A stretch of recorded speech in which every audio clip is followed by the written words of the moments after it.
사람이 죽기 전에 후회하는 5가지라는 글이 있더라고요. 제가 잠깐 읽어드리겠습니다. 사람이 죽기 전에 후회를 좀 하는데 5가지를 특별히 많이 후회한다고 합니다. 첫 번째, 남이 기대하는 삶이 아닌 내가 진정으로 원하는 인생을 살았더라면 이라고 이렇게 후회를 합니다. 두 번째, 내가 그렇게 열심히 일하지 않았더라면. 세 번째, 내 감정을 표현할 용기가 있었더라면. 그리고 네 번째, 가족들과 더 많이 연락하며 지냈더라면. 그리고 마지막 5번째, 나 자신에게 더 많은 행복을 주었더라면 이라고 하면서 사람들이 많이 후회한다고 합니다. 특별히 감정과 또 이 가족에 대한 후회가 굉장히 크고 자기 자신에게 대해서 참 많이 후회를 하는 것 같습니다. 오늘 제가 왜 이 말씀을 드리느냐, 오늘 설교 말씀과 좀 많이 연결이 되는 것 같습니다. 건강한 가정의 의사소통이라고 하는데, 건강한 가정, 특별히 이제 가정에 대해서 얘기를 합니다. 오늘 가정 행복주일이죠. 이 가정은 누가 만드셨을까요? 네, 하나님이 만드셨습니다.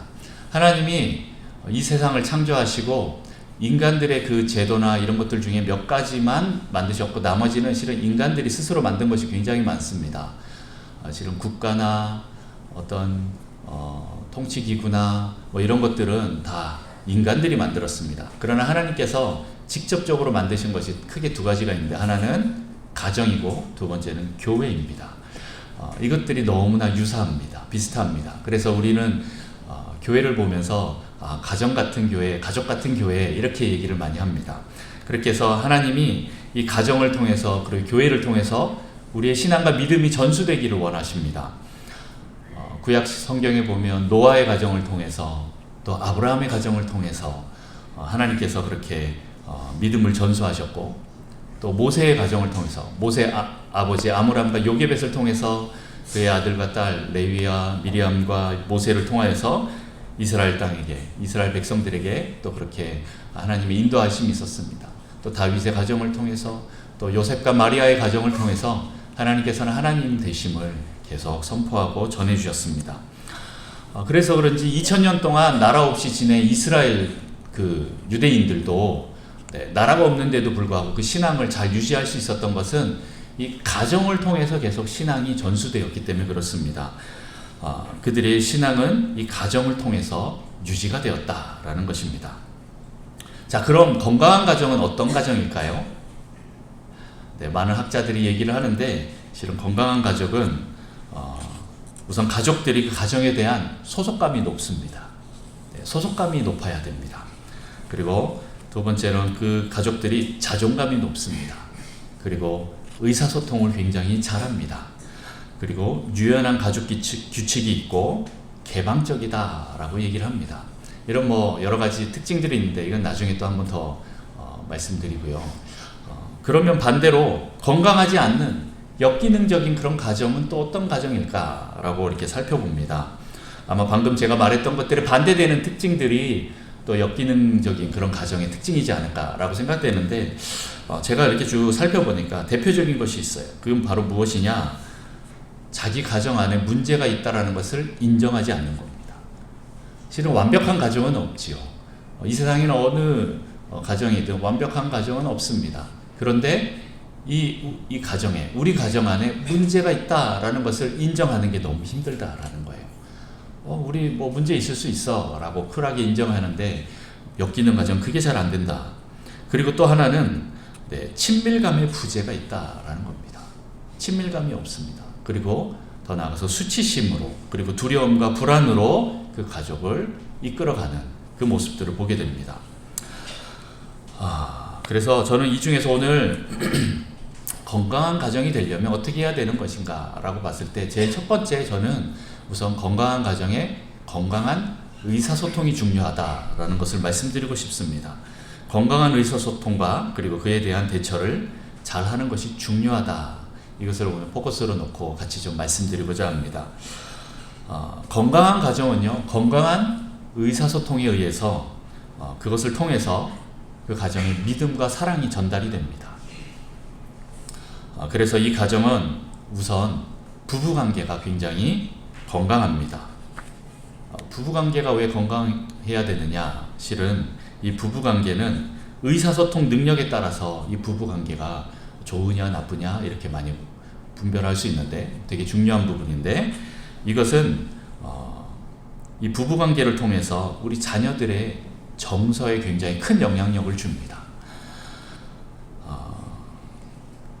여러분, 엄마 아빠가 오늘 대판 싸웠다 그러면 우리 자녀들은 어떨까요? 기분이 좋은 자녀가 있을까요? 룰루랄라 하면서 오늘 학교 가는 자녀들이 있을까요? 그렇지 않습니다. 이 아이들은 그날 냉탕에 있는 것과 비슷합니다. 네, 냉탕에 있으면 어떻습니까? 네, 온몸이 얼어붙고 긴장되고 또 예민해집니다. 정서가 싸늘해집니다. 네, 그 상태로 학교를 가거나 사회에 나가면 어떻게 될까요? 그 냉탕의 시각으로 세상을 바라봅니다.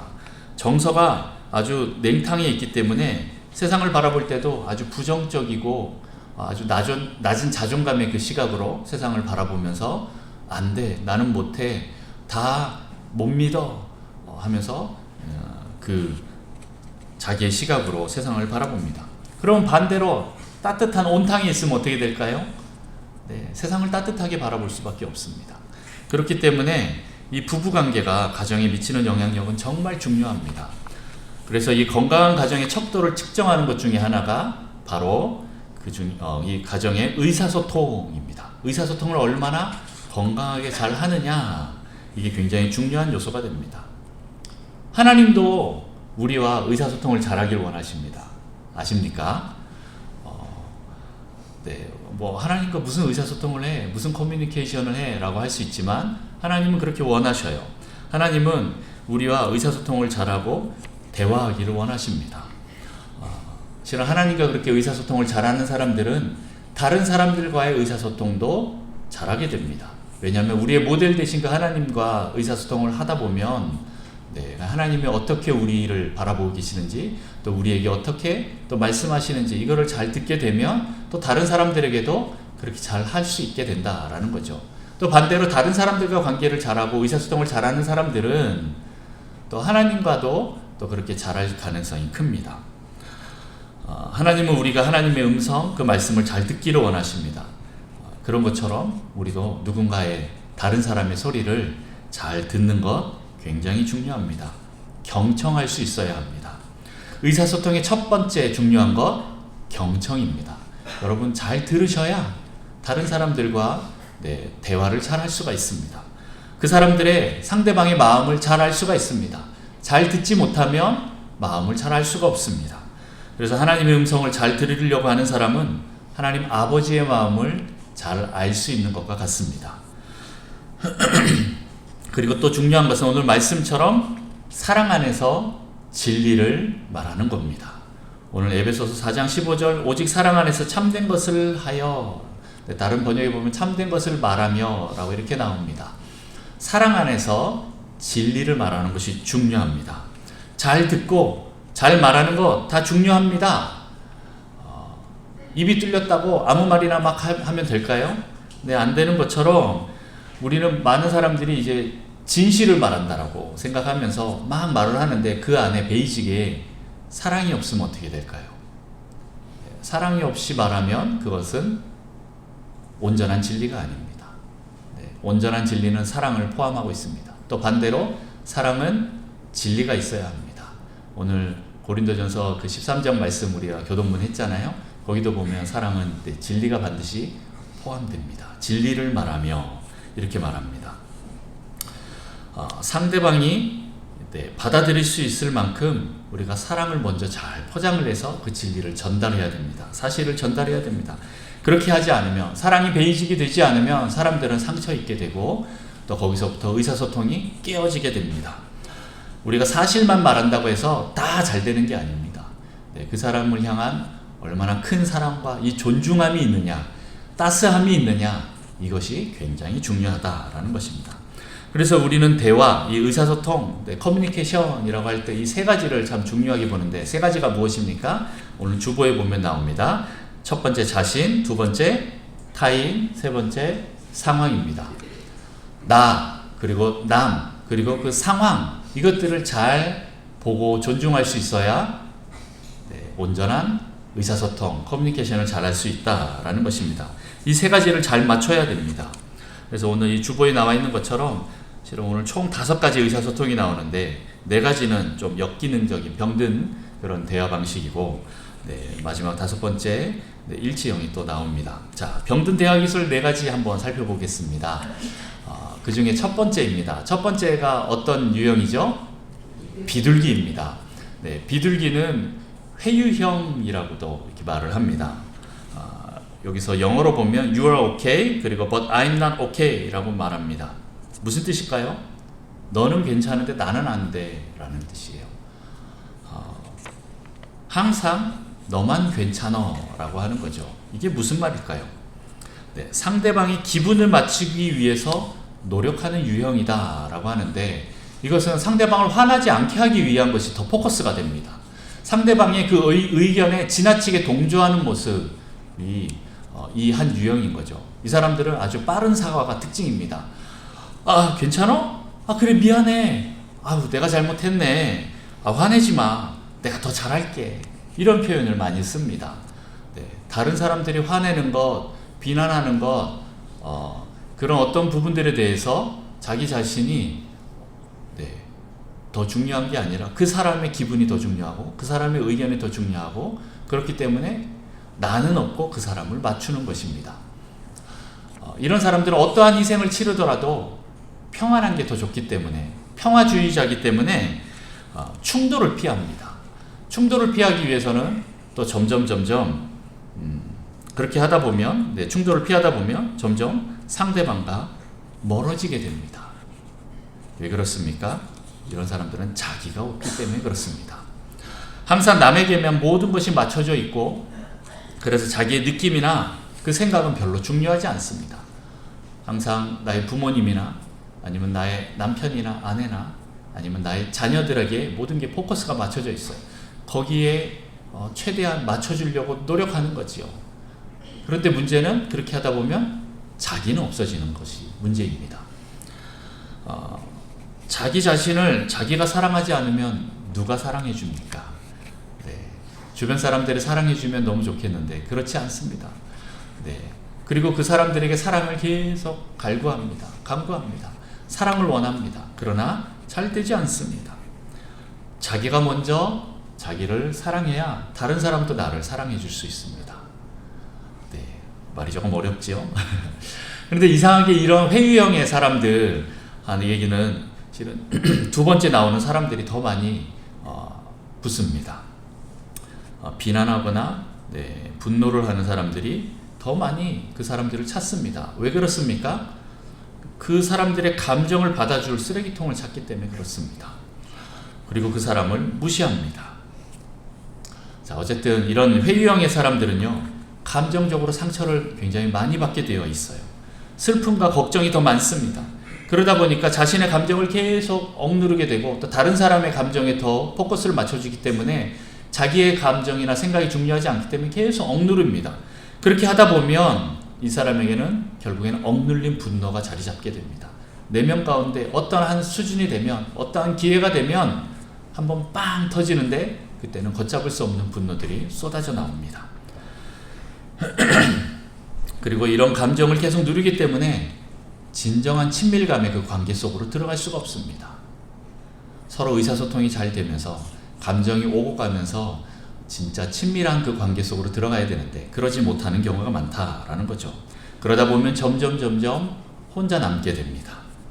이런 사람들은 점점 수동적이게 되고요, 안정만을 추구하게 되고, 결국 자기주도성이 약하게 되어서 다른 사람들을 의존하게 되는 의존성이 더 강해집니다. 다른 사람들이 더 있어야만 자기 존재가 드러나는 거죠. 다른 사람들이 나에게 칭찬해야만, 무언가 인정을 해야만 내 존재가 있게 되는 것처럼 생각이 됩니다. 자, 이것이 이제 비둘기, 회유형입니다.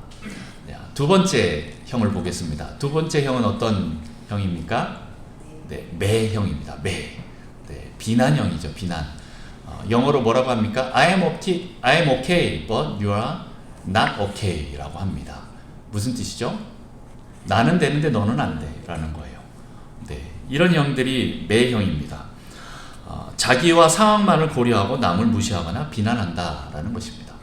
아니, 이 얘기를 하니까 잠깐 제가 전에 있었던 한 교회 집사님이 생각이 나는데, 이 여자 집사님이신데 처녀 때 35살 때 대한생명 그 지점장을 했던 분이에요. 굉장히 이제 당차고 사업성이 있고 굉장히 주도적이고 합니다. 그러면서 나중에 좀 늦게 결혼을 했는데 남편은 굉장히 온유하고 부드러운 사람을 만났는데 이 여자 집사님이 굉장히 당차니까 자기 자본금 20억을 가지고 이제 또 사업을 벌였는데 나중에 하다가 좀 안 됐어요. 많이 이제 좀 말아먹기도 하고 20억 다 날리기도 하고 막 그랬습니다. 그런데 남편이, 그 집안이 좀 특징인 게 아버지 어머니 가정과 자기 가정과 그리고 또 그 남편의 남동생네 가정, 세 가정이 한 집에 살아요. 너무 상황이 안 좋기 때문에 그 한 집에, 한 아파트에 방 3개짜리 방에서 세 가정이 살았습니다. 정말 힘들게 살았는데, 그래서 이 남편분은 이제 대림건설 이제 건축에서 오래 일을 하셨고 성실하게 다니셨는데, 우리도 집을 하나 구해야겠다 해서 아파트를 계약을 했는데 이게 문제가 생긴 거예요. 실은 건설사가 좀 문제가 있었던 거죠. 자기가 건축회사를 다니는데도 이 건설사의 어떤 갑질에 의해서 문제가 생겼는데, 안 되겠다, 이거를 소송을 걸어야겠다 그러는 겁니다. 소송을 걸려고 하는데 이거 보니까 안 되겠는 거예요. 그래서 부인이 어떻게 합니까? 다다다다 쏘았죠. 어떻게 일을 이렇게 처리해갖고 이렇게 돈을 다 뜯기게 되었느냐, 계약금을 다 뜯기게 되었거든요.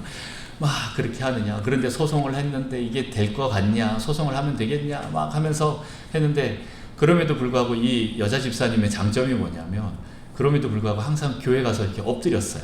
엎드렸는데, 하나님, 우리 남편이 이렇게 사고 쳤어요. 이거 되겠어요? 저 남편 좀 어떻게 혼내주세요. 막 이렇게 얘기를 하는데 하나님이 그러더라는 겁니다. 야, 너는 되고 왜 네 남편은 안 되냐? 이렇게 말씀을 하더라는 겁니다. 거기서 망치로 머리를 한 대 딱 맞은 것처럼, 그렇구나 하면서 남편에게 이제 실수할 수 있는 자유를 허락했다고 합니다. 너 마음대로 한번 해봐, 내가 도와줄게 하면서. 그런데 진짜 하나님의 은혜로 그 소송을 3번 대법까지 가서 다 승소를 했다고 합니다. 대형 그 건설사는, G로 시작하는 그 건설사는 변호사 4명을 다 동원해 갖고 했는데 이 사람들 결국엔 못 이겼대요. 그래서 이분들 2사람이서 이제 자기네가 증거를 다 모집하고 해서 결국에는 3심까지 가서 결국에는 승소했다라는 그런 얘기를 했습니다. 지난 위임식 때 오셨던 부부예요. 저랑 아주 친한데, 그분이 이제 하나님께 엎드렸을 때 이런 얘기를 하는 거예요. 야, 너는 되는데 왜 네 남편은 안 되냐? 이런 얘기를 하는 거죠. 자기도 20억 날려 먹었잖아요. 근데 남편은 그거 하는 거에 대해서 왜 그렇게 하냐? 근데 실은 이걸 통해서 나를 배울 것이다, 이렇게 말씀을 했다고 합니다. 어쨌든 이 I am okay, but you are not okay를 보니까 갑자기 그 생각이 났는데, 이 사람들의 특징은 비난형입니다. 자기와 상황만을 고려하고 남을 무시하거나 비난하는 거죠. 다 당신 때문이야. 그리고 너 때문이야. 너만 잘했어도. 그리고 너만 잘했어도 하면서 의구 하면서 손가락질을 계속 합니다. 이런 사람들의 특징이 you 메시지를 계속 쓰는 거예요. you, 너 때문에 라고 이렇게 계속 합니다. 비난의 패턴의 이 대화를 계속하고요. 상대방에게 모든 잘못의 그 원인이 맞춰져 있는 그런 것을 봅니다. 하지만 자기는 옳다라고 얘기를 합니다. 문제의 원인은 절대 자기에게 있어서는 안 되는 거죠. 항상 남에게 돌려야 합니다. 이런 사람들의 특징은 아주 폭발적인 분노를 잘 냅니다. 하지만 다른 사람이 자기에게 조금이라도 분노를 하면 거기엔 또 더 화들짝 놀래서 왜 나에게 화를 내냐고, 내가 뭘 잘못했는데 하면서 또 이렇게 합니다. 자기는 다른 사람들에게 굉장히 화를 잘 내면서 다른 사람이 자기에게 화내는 것은 굉장히 또 싫어합니다. 그러다 보니까 이런 사람들에게 친구가 별로 안 남습니다. 친밀감도 인격적 만남도 없습니다. 주변에 상처받는 사람들만 남게 되는 거죠. 그리고 계속 이런 패턴의 대화는 다른 사람의 장점을 잘 보지 않습니다. 단점만 보게 됩니다. 그리고 항상 자기의 장점, 자기만 옳은 것만 보게 됩니다. 왜 그렇습니까? 자기를 강하게 보이려고 하기 때문에 그렇습니다. 실은 그렇게 하지 않아도 되는데도 말이죠. 아마 이런 매형의 사람, 비난형의 사람들은요, 아마 지금도 제가 이렇게 얘기를 하면 나는 아니야 라고 생각할 수도 있습니다. 네, 나는 문제가 없어 라는 것에 초점이 맞춰져 있기 때문에 그렇습니다. 왜 그렇습니까? 자기의 단점을 직면할 힘이 없기 때문에 그렇습니다.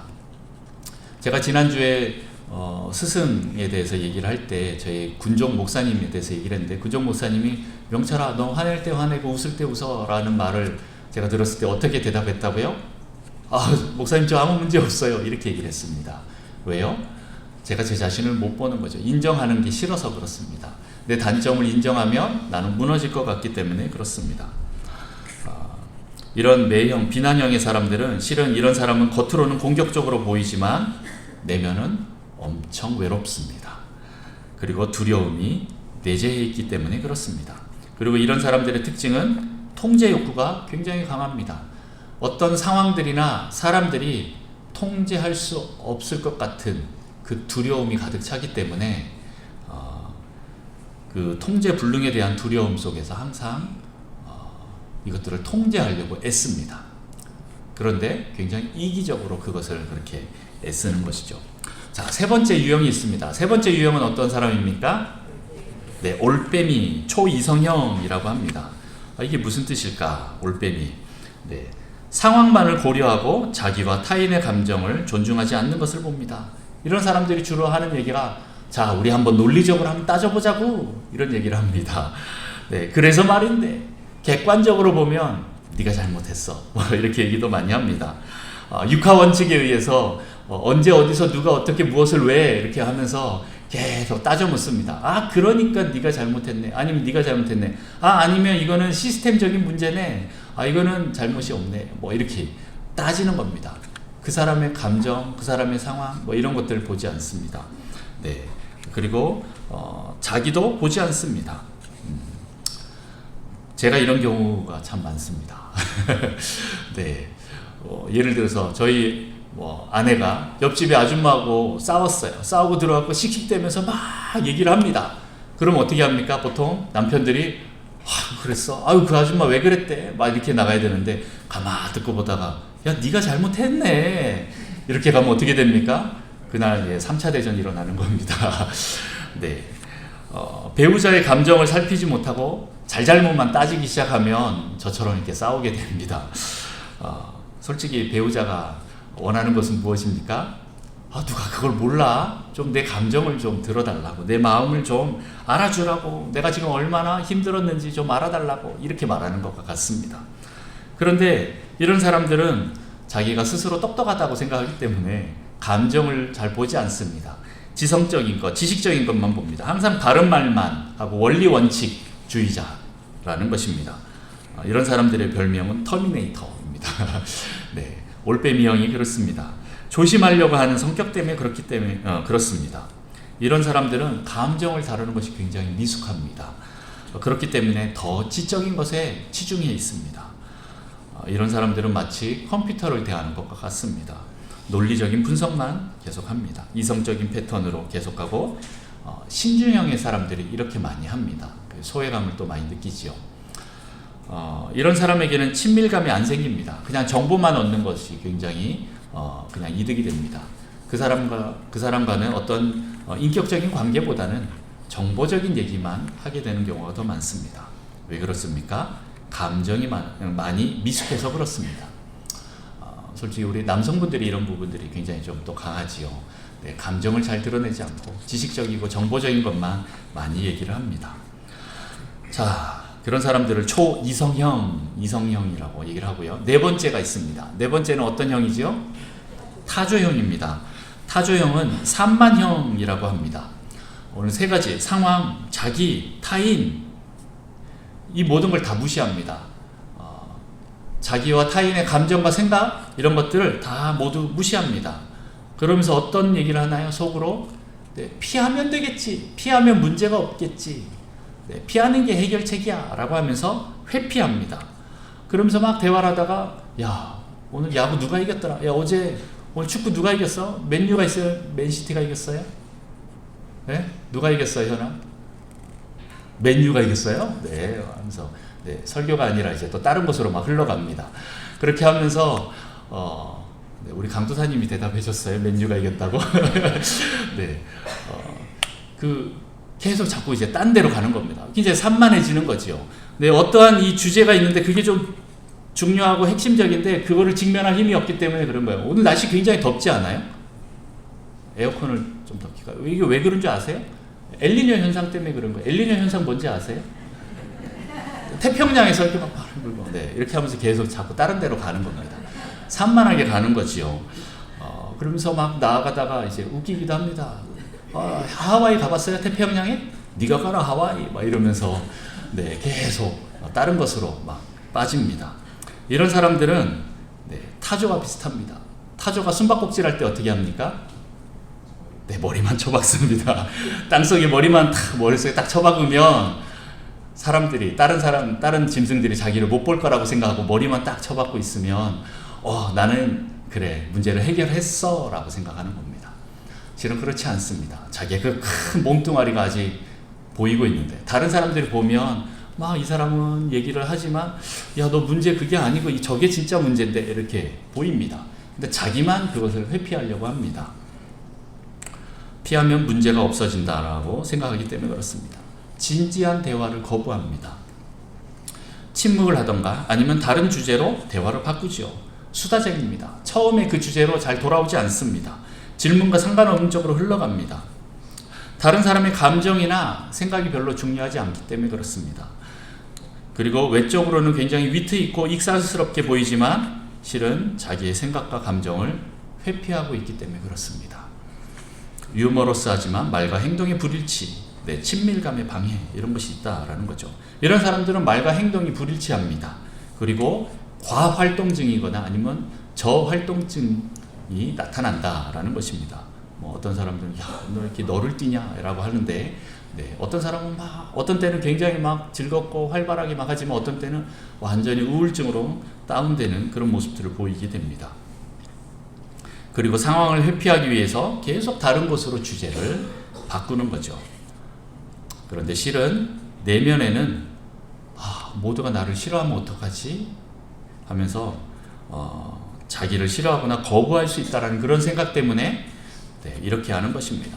그렇게 하다 보니까 진실을 직면하지 못하니까 계속 고독해집니다.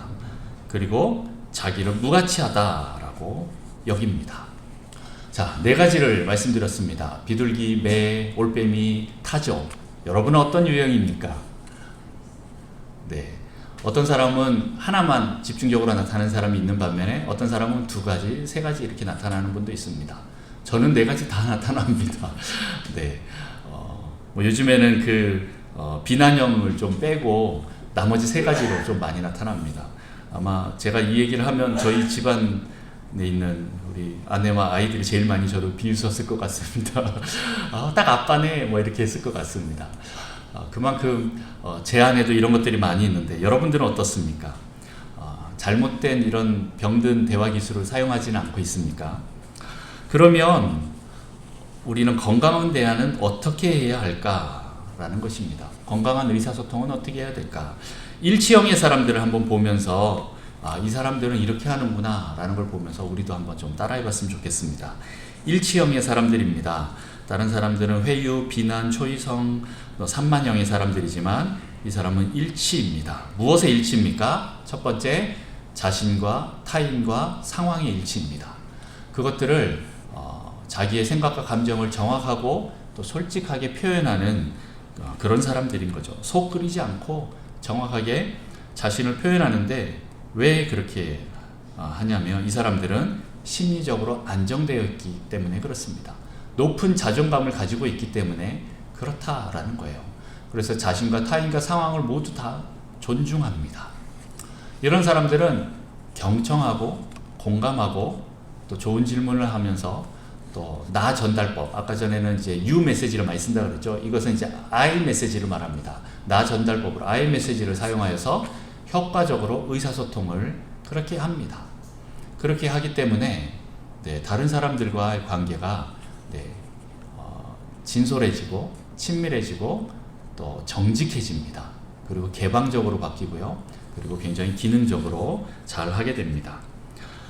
자, 그러면 어떻게 이런 건강한 대화 패턴으로 바꿀 수 있을까라는 것은 첫 번째, 우선 나의 이 부정적인 이 병든 대화 패턴을 알아야 합니다. 이 네 가지 패턴 중에 하나라도 내가 이렇게 한다라고 하는 것이 있다면 그것을 좀 깨달아야 됩니다. 나는 아무 문제 없는데요. 아니, 나 잘 모르겠는데요. 혹시 그런 분이 계십니까? 그러면 우리 부모님은 어땠는지, 나의 부모님은 어땠는지 한번 살펴보십시오. 나의 부모님의 그 패턴은, 대화의 패턴은 어땠을까? 한번 보면, 그러고 나면 자기 자신이 좀 보일 겁니다. 그리고 두 번째, 이 부정적인 대화 패턴이 우리 부부 사이, 자녀 사이를 망치고 있음을 인정해야 됩니다. 물론 아주 건강하게 대화하는 가족들도 있겠지요. 하지만 대부분의 가족의 그 대화가 건강하지 않다라는 것을 제가 많이 알고 있습니다. 네. 그러니까 여러분 인정하시고, 내가 문제가 있구나 라는 것을 한번 돌이켜보는 시간이 되게 중요합니다. 물론 어떤 사람들은, 자녀들은 부모를 탓할 수 있겠죠. 나의 부모 때문에 이렇게 됐다라고 할 수도 있고, 그러면 그 위에 부모는 또 내 위에 부모가 이렇게 해서 내가 또 이렇게 됐다라고 탓할 수도 있습니다. 그러나 계속 그렇게 남 탓만 하면 이 패턴은 끊을 수가 없습니다. 아니면 계속 그냥 평생 그렇게 살아야 됩니다. 여러분, 우리 부모가 이렇게 나에게 물려졌다 할지라도 나는 이것을 끊고 내 때에서부터 바꿀 수 있습니다. 여러분, 바꾸실 수 있습니다. 이것을 인정할 때 바꿀 수 있다라는 것입니다. 그리고 세 번째는 자기 자신의 그 감정에 정직하게 반응해야 한다라는 것입니다. 물론 처음에는 녹슨 오래된 그 수도꼭지를 처음에 틀면 녹물이 좀 나오겠지만, 그럼에도 불구하고 그것을 틀어놔야 계속 나중에 깨끗한 물이 나오는 것처럼 처음에는 이것을 표현하는 훈련을 해야 됩니다. 그러면서 옆에다가 이렇게 써줘야 됩니다. 공사 중, 이렇게. 나는 아직 부족합니다. 공사 중입니다. 아직 내가 연약한 것이 너무나 많습니다. 나를 좀 이해하고 양해해 주십시오. 내가 더 많이 훈련하고 성장하겠습니다. 라고 이렇게 계속 해야 됩니다. 죽을 때까지 공사 중일 수도 있겠지만 점점 완공되어 가야 됩니다. 네, 많은 사람들이 아직까지 지하 터파기 하고 있으면 안 됩니다. 네, 이제는 지상으로 올라오셔야 됩니다. 자, 어쨌든 그 내면 안에, 나의 내면 안에, 나의 마음 가운데 무엇이 들었는지를 보는 것이 굉장히 중요합니다. 그리고 이것을 건강하게 표현하는 것이 더 중요합니다. 네, 아까 말했듯이 사랑 안에서 진리를 말해야 되는데 무조건 다 말하고 있으면 어떻게 될까요? 관계가 다 망쳐지게 됩니다. 대화가 내가 원하는 대로 가지 않습니다. 어쨌든 이 병든 대화의 특징들이 무엇입니까? 감정이 미숙하다라는 거예요. 그래서 먼저 이 감정을 잘 알고 표현하는 것이 중요합니다. 자, 그리고 네 번째로 이렇게 부정적인 대화 패턴을 고치려고 하는 그 결심과 함께 긍정적인 대화 패턴으로 바꾸고 새 사람의 행위로 변하도록 성령의 도우심을 구하는 것입니다. 여러분, 이 패턴을 인지하고 고치려고 노력하면 성령님께서 여러분을 도와주십니다. 우리 부모로부터 물려받은 이 병든 대화를 끊고 새롭게 나부터 여러분 바꿀 수 있습니다. 나의 자녀들도 내가 바뀌면 같이 바뀌게 됩니다. 그러면 우리 마지막 그 결론인 사랑 안에서 진리를 말할 수 있게 되는 것입니다. 사랑 안에서 진리를 말하십시오. 건강하지 않은 가정은 여러분 친밀감이 떨어집니다. 사랑과 관심, 따뜻함이 떨어집니다. 그래서 우리는 이 사랑의 감정을 표현해야 됩니다. 사랑을 경상도 저처럼 말 안 해도 알지라고 하는 거는 그거는 하나님이 아닌 이상 모릅니다. 표현을 해줘야 됩니다. 표현하지 않는 사랑은 사랑이 아닙니다. 여러분, 사랑을 잘 표현하십시오. 그런데 많은 사람들이 또 오해하는 것이 있습니다. 그냥 표현하면 되겠지라고 하는데 자기 방식의 사랑의 표현이 있고 다른 사람이 또 느끼는 그 사랑의 방식이 있습니다. 이 대화를 건강하게 하려면 세 가지를 봐야 된다고 했죠. 자기와 남과 이 상황을 잘 봐야 된다라고 말했던 것처럼 나만 원하는 그 방식으로 하는 것이 그것도 아니다라는 겁니다. 여러분, 나와 남이 다 함께 느낄 수 있는 그 사랑의 언어로 여러분 표현해 주십시오. 그렇게 사랑을 표현할 때 그 사랑이 더 커질 것입니다. 우리의 가정에서 또 우리 부부 가운데 그런 사랑이 더 커지게 될 것입니다. 초이성형이나 비난형으로 사랑을 표현하지 마시고 좀 더 따뜻하고 친절하게 칭찬하면서 여러분 표현해 주십시오. 내 식대로가 아니라 상대방이 원하는 그런 방법으로 표현해 주시면 더 좋습니다. 그러면 아내와 남편 그리고 자녀들이 그 사랑을 알아줄 것입니다. 여러분 말씀을 정리합니다. 여러분의 가정이 혹시 건강하지 않다고 생각하십니까? 그러나 여러분의 가정 주 안에서 반드시 회복될 수 있습니다. 지금 여기서부터 여러분의 말과 행동이 바뀌면 회복이 시작됩니다. 힘을 내시고 포기하지 마십시오. 건강한 대화를 하셔서 여러분 자신과 여러분의 또 가정과 이 교회와 또 이 나라와 이 사회와 이 모든 사람들이 다 살아나는 놀라운 일이 일어나기를 축복합니다. 여러분 우리 가정은 주 안에서 반드시 회복될 것입니다. 기도하겠습니다.